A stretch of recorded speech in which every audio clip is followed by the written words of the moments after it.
Assalamualaikum warahmatullahi wabarakatuh.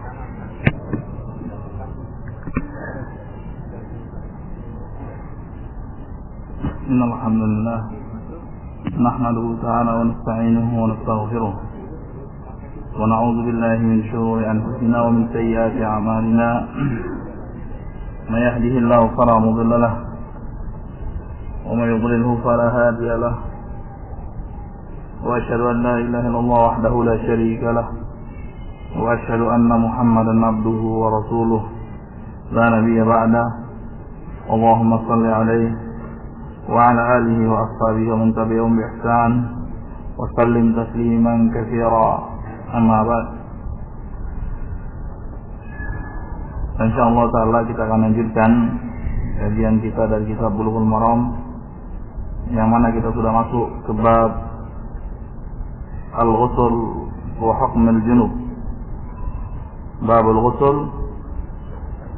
wa hukm al-junub, bab tentang mandi besar dan beberapa hukum yang berkaitan dengan orang yang junub.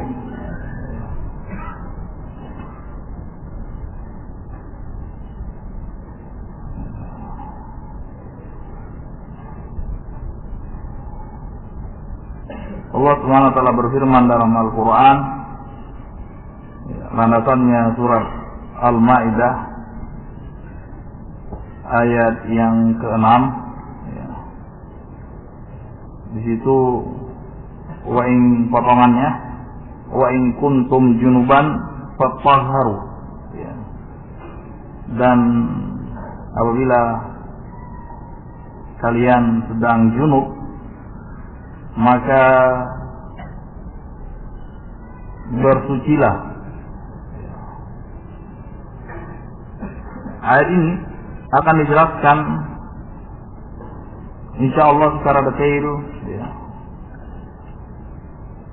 dari hadis-hadis yang akan kita baca setelahnya tentang kaifiyatu al-ghusl, tata cara mandi junub yang sesuai dengan tuntunan Rasulullah sallallahu alaihi wasallam.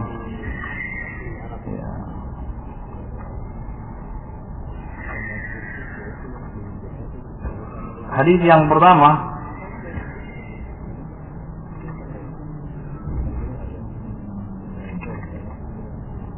An Abi Sa'id Al-Khudri radhiyallahu anhu qala qala Rasulullah sallallahu alaihi wasallam al-ma'u minal ma' rawahu Muslim wa asluhu fil Bukhari. Berkata Imam Al-Hafidz Ibnu Hajar Al-Asqalani Asy-Syafi'i rahimahullah dari sahabat yang mulia Abu Sa'id Al-Khudri, semoga Allah meridainya, beliau berkata, telah bersabda Rasulullah sallallahu alaihi wasallam, al-ma'u minal ma', air itu dari air. Air dari air. Hadis ini diriwayatkan oleh Imam Muslim dan asalnya di Bukhari. Apa maksudnya air daripada air?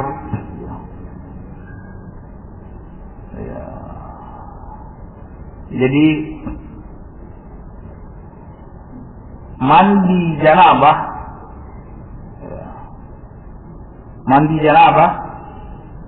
itu dikarenakan keluar air mani. Dikarenakan keluar air mani. Jadi seorang menggunakan air untuk mandi besar itu apabila mengeluarkan air mani. Ini maksudnya al-ma'u minal ma', air daripada air.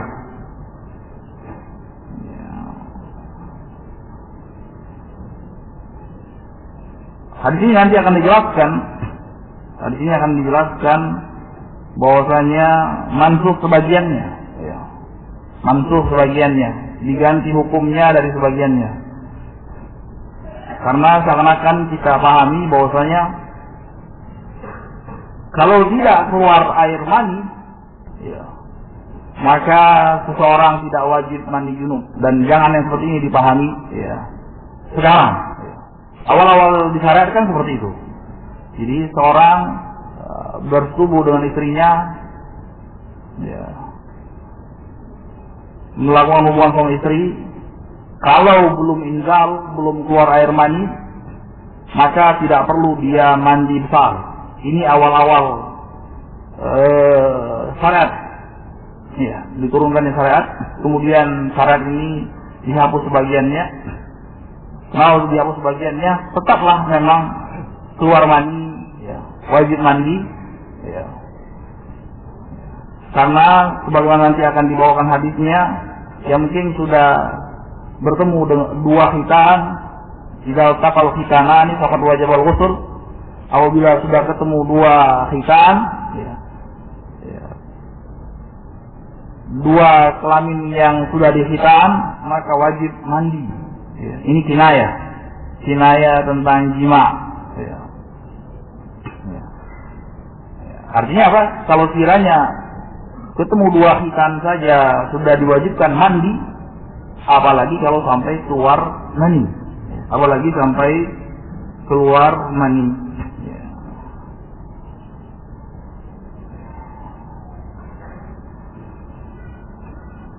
Dibawakan beberapa faedah di sini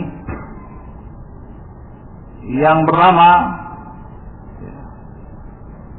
wajibnya mandi janabah itu dikarenakan keluar air mani.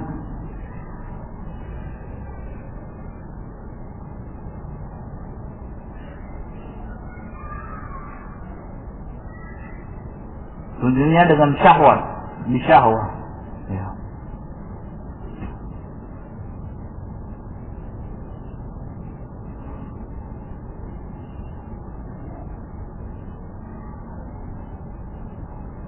Di sebagian riwayat hadis itu innamal ma'u minal ma'. Innama al-ma'u minal ma'. Jadi ada tambahan kata innama. Ada tambahan kata innama.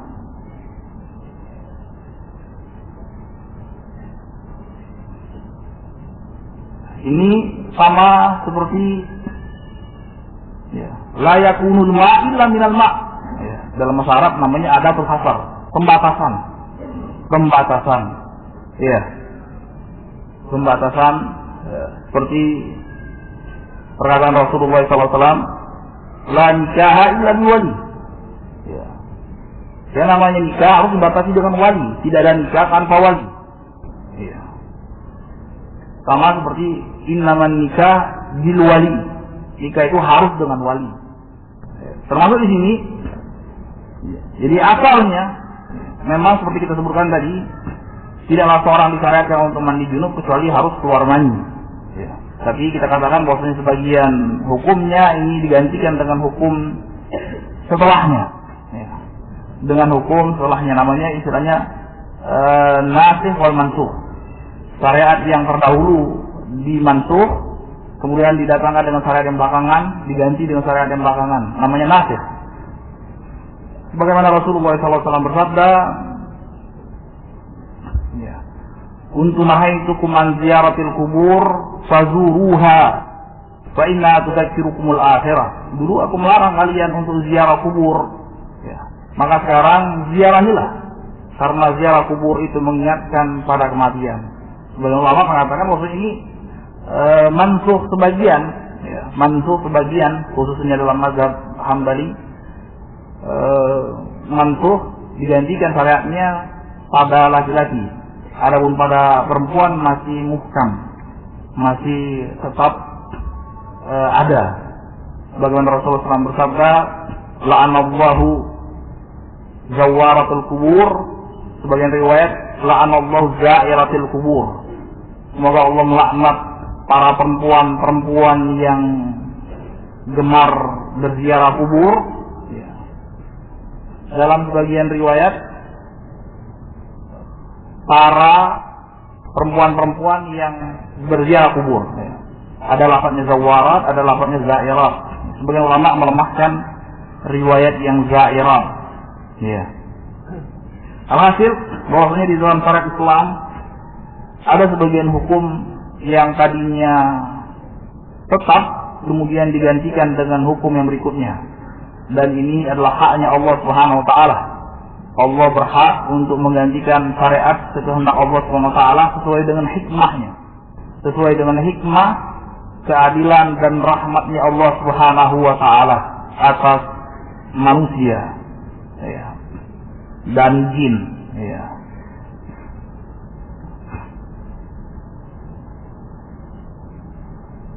Ya. Kemudian dibawakan faedah juga oleh Syekh Basran di sini bahwasanya mandi junub itu ifadatul ma'ala umumil jism, yaitu mengguyur air ke seluruh tubuh, mengguyur air ke seluruh tubuh.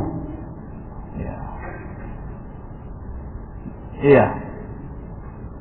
Makanya dari sini ada faedah disebutkan oleh sebagian ulama, ada beberapa tata cara mandi junub. Ya. Salah satu tata cara yang minimal, ya, yang dengannya sudah cukup, ya, itu seorang membasahi seluruh tubuhnya, ya, membasahi seluruh tubuhnya dengan tidak berwudu terlebih dahulu, ya, dengan tidak berwudu terlebih dahulu adanya. Ini cara yang minimal, ya, minimal seperti itu. Basah, kalau sekiranya orang nyelam, sekali nyelam dalam air, ya, kemudian membersihkan najisnya, ini sudah mencukupi. Ini minimal. Ya. Dan juga oleh sebagian ulama, tata cara yang minimal ini paling tidak dia hamad-hamad, ya, dia kumur-kumur dan memasukkan air ke dalam hidungnya. Karena kalau tidak memasukkan air ke dalam lubang hidung dan kumur-kumur, berarti sebagian tubuh tidak basah. Ini sebagian ulama memberikan penekanan di sini. Ya. Jadi ketika seorang menunaikan tata cara mandi junub yang wajib, ya, yang minimal. Adapun kalau disertakan dengan wudu terlebih dahulu tentu lebih afdal, ya, dan lebih sah lagi. Ya. Walaupun dua-duanya sah, ya, akan tapi yang dengan wudu itu ada tambahan pahala, lebih lengkap, lebih sempurna.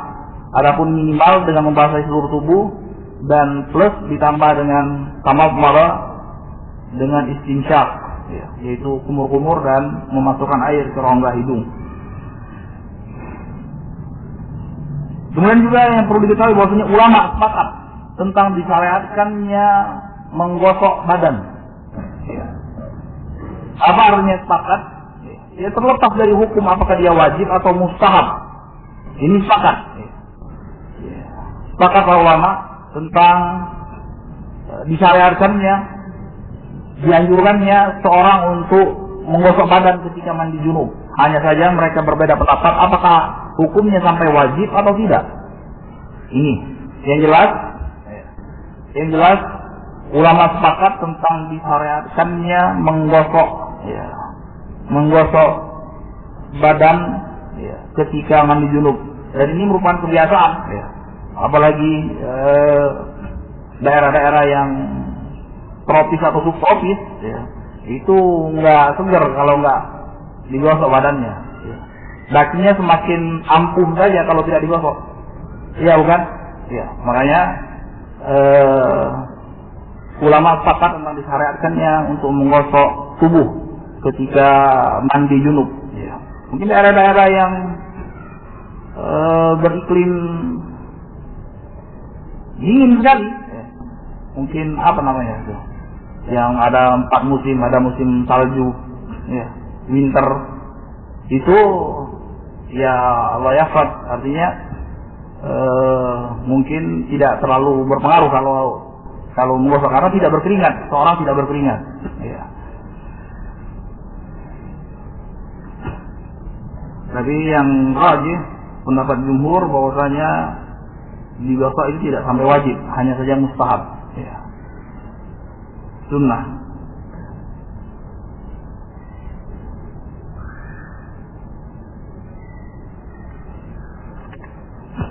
Hadis yang selanjutnya, ini yang kita maksud daripada hadis yang memansuhkan hadis yang sebelumnya. An Abi Hurairah radhiyallahu anhu qala Rasulullah sallallahu alaihi wasallam idza jalasa baina syu'abi al-arba thumma jahadaha faqad wajaba al-ghusl muttafaqun alaihi wa zada Muslimun wa illam yunzil. Iya. Hadis yang dikeluarkan oleh Imam Bukhari dan Imam Muslim dari Abu Hurairah radhiyallahu taala anhu bersabda Rasulullah sallallahu alaihi wasallam apabila yang artinya idza jalasa baina syu'abil arba, apabila telah duduk di antara 4 tulangnya. Ini kinayah juga. Kinayah kata kiasan untuk jima. Jadi bahasa Arab itu seringkali menggunakan kata-kata kiasan, kata-kata yang diperhalus. Ini juga sering, dan ini juga yang kita jumpai dalam Al-Quran.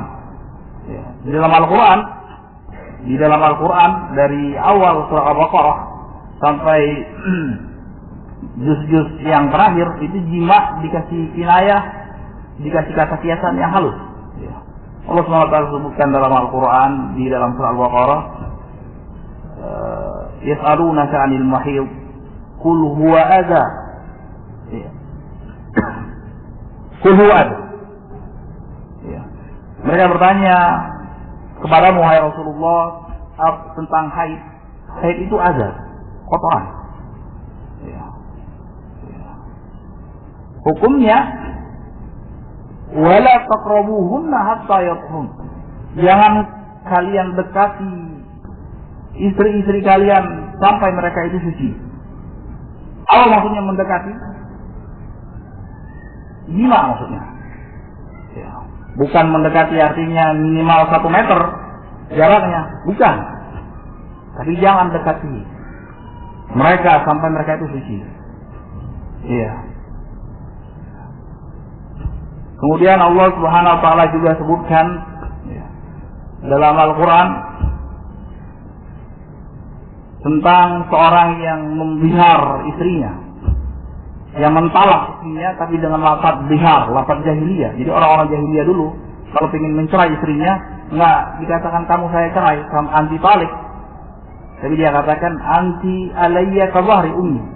Kamu itu untukku seperti punggung ibuku. Iya, artinya sudah haram baginya. Ya. Siapa yang mau mendekati punggung ibunya? Nah, ini di zaman Rasulullah SAW ada salah seorang sahabat yang mengucapkan seperti itu. Ya. Kemudian Allah SWT perintahkan ya, untuk kafarah. Ya. Untuk kafarah Allah sebutkan di dalam Al-Quran ya, tentang orang yang mengucapkan bihar ini. Ya. Yaitu firman-Nya walladzina yudhahiruna min nisa'ihim ma hunna ummahatuhum in ummahatuhum illa allati waladnahum wa innahum la yaquluna min al-qawli munkaran wa zura. Ya. Kemudian orang-orang yang mendihar istrinya itu Allah SWT sebutkan mereka bukan ibu-ibu mereka, bukan. Mereka mengucapkan perkataan yang mungkar dan dusta. Ya, artinya syariat Islam sudah menggantikan kalau ingin mencerai ada lafaz-lafaz yang syar'i, lafaz-lafaz yang dibenarkan secara syariat, bukan seperti ini caranya. Ya. Kemudian diwajibkan untuk membayar kafarah, ya, memerdekakan budak atau kalau tidak mampu puasa 2 bulan berturut-turut. Jadi Allah sebutkan min qabli ayyatamassa, sebelum mereka bersentuhan. Ya. Tahu maksudnya sebelum bersentuhan? Ya. Jadi jangan bersentuhan dulu sebelum bayar kafarah. Tahu maksudnya bersentuhan? Saling bersentuhan, jima. Bukan artinya nggak boleh toel-toelan, boleh. Tapi secara spesifik, ya, ini maksudnya jima, bertubuh. Maka dari sini ya, pendapat yang benar dari kalangan ulama tentang apakah menyentuh perempuan, ya, kulit dengan kulit, ya, jempol dengan jempol misalnya, itu membatalkan wudu atau tidak? Pendapat yang benar tidak membatalkan wudu. Ya. Adapun ayat di dalam Al-Quran, ya, di surah Al-Maidah, ya ayyuhalladzina amanu idza kuntum ila sholati faghsilu wujuhakum wa aydiyakum ila al-marafiq wamsahu bi ru'usikum wa arjulakum ila al-ka'bayn wa in kuntum junuban fatahharu wa in kuntum marda aw ala safarin aw jaa ahadun minkum min al-ghaibi aw lamastumun nisaa falam tajidu ma'an fatayammamu sa'idan thayyiban. Ya. Jadi Allah SWT sebutkan, ya, kalau kalian sakit atau kalau kalian menyentuh perempuan kemudian tidak mendapati air, maka bertayamumlah. Ya, bertayamumlah. Ya. Secara singkat saja, sebenarnya penjelasnya panjang lebar kaitannya dengan permasalahan ini. Allah sebutkan ini menyentuh perempuan. Ya. Ya. Menyentuh perempuan. Di sini disebutkan sebagai salah satu pembatal wudu. Ya. Pembatal wudu. Ya. Tapi pembatal wudu yang mewajibkan untuk mandi, ya, mewajibkan untuk mandi, namanya hadath akbar. Apa itu? Jima maksudnya. Menyentuh di sini bukan sekedar menyentuh kulit dengan kulit, ya, ya, jempol dengan jempol misalnya, bukan. Tapi jima, cuman uslub Al-Quran, ya, gaya bahasa dalam Al-Quran itu dengan gaya bahasa yang halus, sehingga tidak terang-terangan mengatakan jima, ya, menyentuh, mendekati, saling bersentuhan. Tapi ini bisa dipahami dengan konteks ayatnya. Dari beberapa sisi menunjukkan bahwasanya ayat tersebut menyatakan bahwasanya itu bukan sekedar menyentuh, ya, tapi menyentuh yang lebih spesifik. Idza jalasa baina syu'abil arba' tsumma jahada faqad wajaba al-ghusl. Rasulullah berkata, apabila seorang, ya, duduk, seorang laki-laki duduk di antara, ya, 4 tulang istrinya, ya, dua tulang tangan dengan 2 tulang kaki, kemudian dia gerakkan, ya, dengan mujahadah, ya, dengan bersungguh-sungguh, maka telah wajiblah mandi. Di sini disepakati oleh Imam Bukhari dan Imam Muslim kesahihannya, dan ditambahkan oleh Imam Muslim dengan lafaz wa illam yunzil, ya, wa illam yunzil, walaupun belum keluar mani. Ya, di sini dengan jelas, ya, menggantikan hukum yang sebelumnya. Kalau yang sebelumnya apabila seorang jima, ya, bertubuh dengan istrinya kemudian tidak mengeluarkan mani, maka tidak wajib mandi, cukup berwudu saja. Tapi hadis ini hukum sebelumnya digantikan dengan hukum setelahnya, yaitu seorang yang bertubuh walaupun tidak keluar mani maka wajib untuk mandi besar, ya, wajib untuk mandi junub. Ya.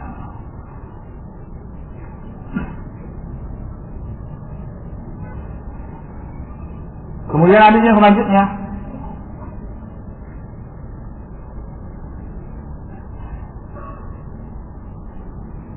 wa Ummi Salamah anna Umma Sulaim wa hiya imra'atu Abi Talha qalat ya Rasulullah inna Allah la yastahyi min al-haqq fa'al 'ala al-mar'ati al-ghuslu idha ihtalamat qala na'am idha ra'at al-ma' al-hadith muttafaqun alaih.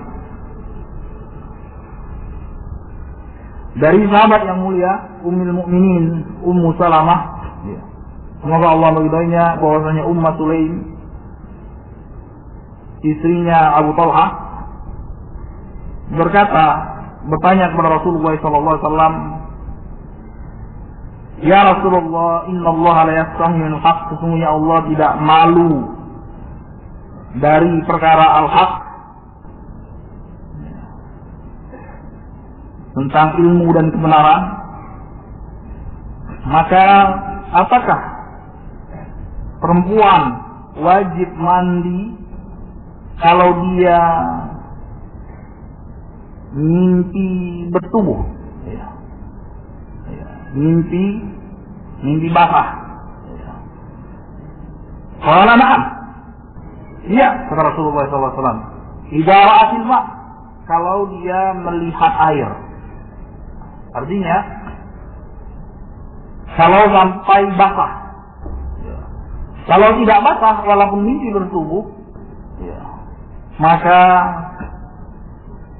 tidak wajib mandi. Ya, sama saja dengan laki-laki. Ya. Kalau laki-laki lebih jelas. Ya.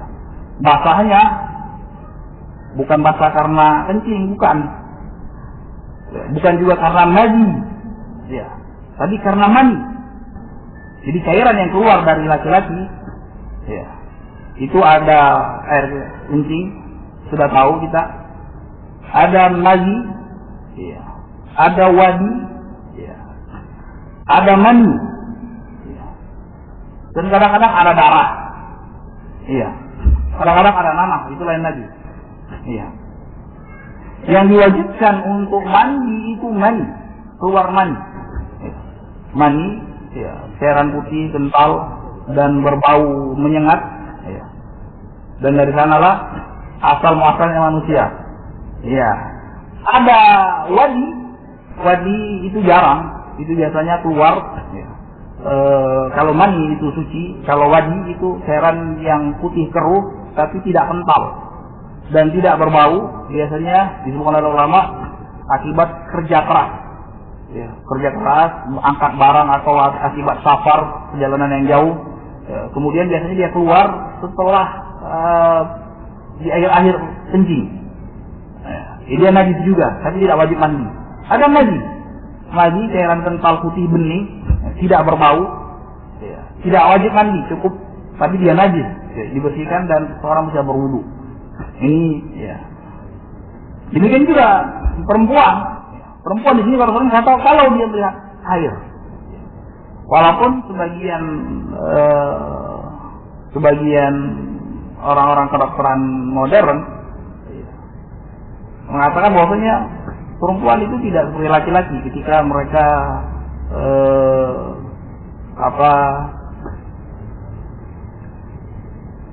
klimaks, orgasme, ya. Mereka tidak, sebagian mengatakan tidak keluar, tapi itu mendustakan kenyataan. Hadis jelas menunjukkan seperti ini, keluar aja. Makanya sebagian pihak mengatakan bahwasanya keluar, tapi dari mana? Yang jelas bukan dari indung telur, itu keluar dari kandung kemih, ya. Dan dia bukan air kencing, bukan air seni, itu cairan khusus, ya. Mani, jadi mani itu tidak identik dengan sperma, ya. Mani juga tidak identik dengan sel telur, ya. Tapi dia cairan yang lain, ya. Selain sperma atau sel telur. Jadi yang jelas Rasulullah SAW mengatakan kalau melihat air, artinya kalau basah baru disyariatkan untuk mandi, ya, baru disyariatkan untuk mandi.